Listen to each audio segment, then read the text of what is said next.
Mainit na balita, Janine Gutierrez isang sikat na artista.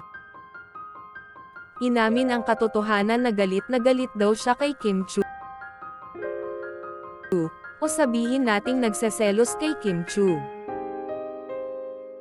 Ayon kay Janine, nakasintahan ni Paolo Avellino sapagkat magkatambal ang dalawa sa palabas na What's Wrong with Secretary Kim, katambal ni Kim Chu.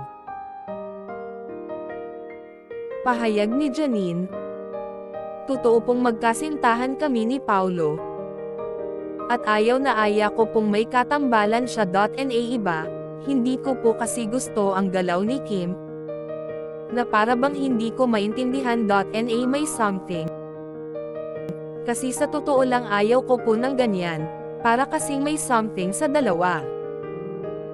Mainit na balita, Janine Gutierrez isang sikat na artista. Inamin ang katotohanan na galit daw siya kay Kim Chu, o sabihin nating nagseselos kay Kim Chu.